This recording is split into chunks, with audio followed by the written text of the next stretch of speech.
Good morning, everyone. It's July 8th. Brookland's fastest morning newscast begins right now. Here's some of the headlines we're following this morning. We're celebrating this 4th of July right here on Brookland's fastest morning newscast as we go back earlier this week and revisit some events that took place in celebration. And for next year, when you can and can't do fireworks in the city of Brookland, as we break down the Lawrence Act, blocked for the second time by the same judge, now it will go into effect in August. That's all. And all of those headlines just mentioned are coming up, but as always, we go first to Brookland's forecast. While we're moving into a pretty active weather pattern here, we've been seeing this dry pattern throughout the last little while, and we're finally going to be seeing some rain today. You can expect a high of 83, a low of 72. Storms are going to be moving through today, as well as Sunday and Monday. So we're going to continue following all of that, of course, through our social media pages. It's always how you can stay updated when there's severe weather. You can also follow our brand new Threads page at jacksonmitchellbiz. Now, there are so many other headlines Brookland News is following this morning. Let's get back to that. First, we're following the new Instagram Threads, as some are calling it the Twitter takeover.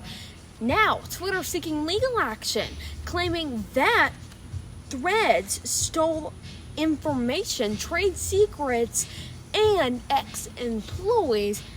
Here's what we know right now. Some users of the new Instagram Threads app say this app could take over Twitter.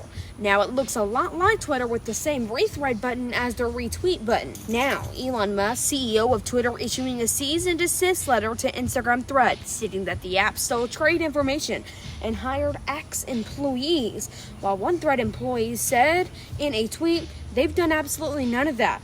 Now, Twitter in the future could be suing Instagram Threads.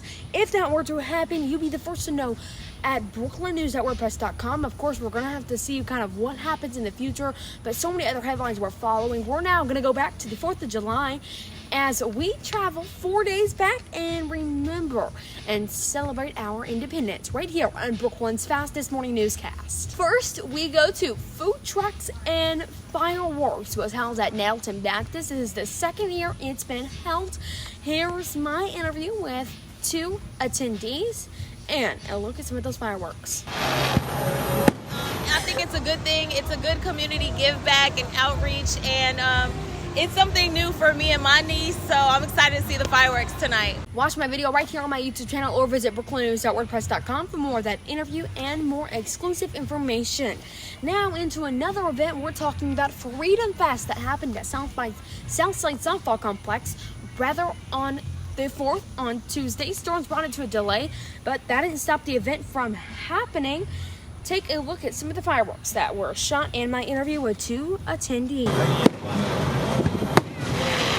It's definitely a blessing to live in the land of the free. You know, we don't have to fight for certain things that other countries do, so I definitely feel blessed. An event held annually brought thousands out to south side of Jonesboro, bringing smiles to their faces. On all Jonesboro radio group stations, music was synced to the fireworks. Now, for more information on both of those stories, of course, visit brooklandnews.wordpress.com or watch both of my videos right here on my YouTube channel. We're also following the Lawrence Act, now being placed on hold until August. Now, this is by the same judge, Judge Herbert Wright, who's had a lot to do with the Lawrence Act. After we saw that block because of the emergency clause, they appealed that. Now it can't go on in effect till August, which means schools can't physically make those preparations that the Lawrence Act requires until August, which is right as the school year is set to begin. Here's what we know right now. Pulaski County Circuit Court Judge Herbert Wright issuing a ruling nearly 7 days ago, claiming Arkansas legislators made an error while passing the bill.